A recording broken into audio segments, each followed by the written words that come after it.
लोग तमाशा देख रहे थे, कोई आगे नहीं बढ़ा। उस दिन जो हुआ उसे देखकर आसमान भी जैसे थम गया था।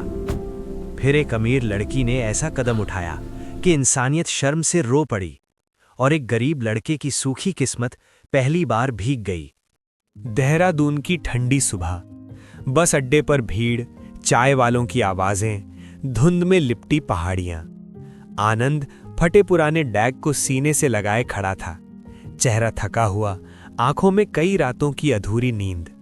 उसके पास ना कोई इंतजार करने वाला था, ना कोई मंजिल साफ थी। बस आई, लोग धक्का देकर चढ़ने लगे। आनंद भी चढ़ गया। अंदर लगभग सारी सीटें भर चुकी थीं। कंडक्टर ने कहा, आगे वाली सीट खाली है। वो जाकर बैठा। बगल में एक लड़की बैठी थी, सादगी में भी अलग चमक, हल्का ग्रे शॉल, शांत चेहरा। उसका नाम था प्रिया। दोनों के बीच खामोशी थी, मगर किस्मत कुछ लिख रही थी। बस पहाड़ी मोड़ों से गुजर रही थी, अचानक झटका लगा। आनंद का बैग गिर गया। उसमें से एक पुरानी फोटो निकलकर फर्श पे फिसल गई। प्रिया ने उठाकर फोटो देखी, एक मुस्कुराती लड़की और उसके साथ आनंद। उसने बिना सवाल पूछे फोटो लौटा दी। बस एक ढाबे पर रुकी। आनंद खड़ा रहा, जेब में बस कुछ सिक्के थे। कुछ देर बाद प्रिया आई, हाथ में 2 कप चाय। ठंडी हो जाएगी, उसने धीरे से कहा। आनंद ने पहली बार उसकी आंखों में देखा। उसमें दया नहीं, सम्मान था। उस 1 कप चाय ने उसके भीतर जमी बर्फ में हल्की दरार डाल दी। देहरादून पहुंचकर भी आनंद कहीं नहीं गया, बस अड्डे के कोने में बैठ गया। प्रिया ने देखा, वही लड़का अभी भी वहीं बैठा है। वो पास आई, कोई लेने नहीं आया। आनंद ने हल्की मुस्कान दी। अब कोई इंतजार नहीं करता। धीरे धीरे उसने बताया, माँ बाप नहीं रहे। जिस लड़की से प्यार था, उसने पैसों के लिए किसी और से शादी कर ली। घर बिक गया, और अब वो सिर्फ जिंदा था, जी नहीं रहा था।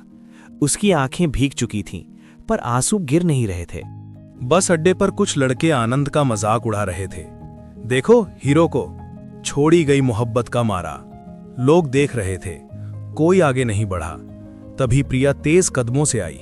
वो सीधे आनंद के सामने खड़ी हो गई। उसने उसका हाथ पकड़ लिया और सबके सामने कहा, जिस इंसान में इतना सच्चा दिल हो, उसे छोड़ना किसी की मजबूरी नहीं, किसी की कमी होती है।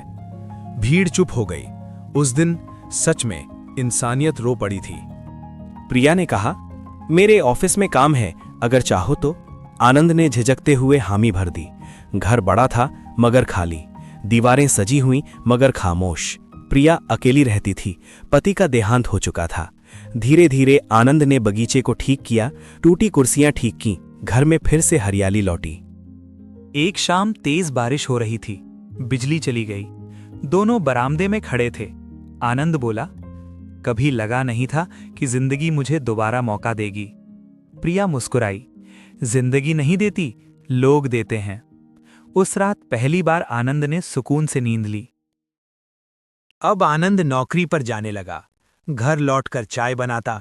प्रिया कभी कभी मुस्कुराकर उसे देखती रहती। एक दिन उसने पूछा, अगर मैं उस दिन हाथ न बढ़ाती तो? आनंद ने जवाब दिया, शायद मैं आज यहां नहीं होता। उनके बीच शब्द कम थे, एहसास ज्यादा। पड़ोसियों ने बातें बनानी शुरू की। अमीर लड़की और वो लड़का। आनंद ने दूरी बनानी चाहिए। मैं नहीं चाहता आपकी वजह से लोग कुछ कहें। प्रिया ने दृढ़ आवाज में कहा, लोग तब भी बोलते हैं जब आप सही होते हो।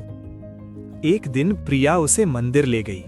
घंटियों की आवाज, धूप की खुशबू। पंडित ने उन्हें देखा और मुस्कुराकर आशीर्वाद दिया। प्रिया ने धीरे से कहा, क्या तुम मेरी जिंदगी का हिस्सा बनोगे, हमेशा के लिए? आनंद की आंखों से आंसू गिर पड़े। साधारण शादी, न कोई शोर न दिखावा, बस सच्चाई। वही बगीचा जो पहले सूखा था अब हरा था। आनंद पौधों को पानी दे रहा था। प्रिया बरामदे से देख रही थी। आनंद मुस्कुराया, उस दिन अगर तुम हाथ न बढ़ाती, प्रिया ने बात पूरी की, तो शायद इंसानियत भी आज रोती रहती। दोनों हंस पड़े। कभी कभी एक कदम सिर्फ एक इंसान की नहीं, पूरी किस्मत बदल देता है। उस दिन जो हुआ उसे देखकर सच में इंसानियत रो पड़ी थी, लेकिन उसी रोने से एक नई जिंदगी जन्म ले चुकी थी।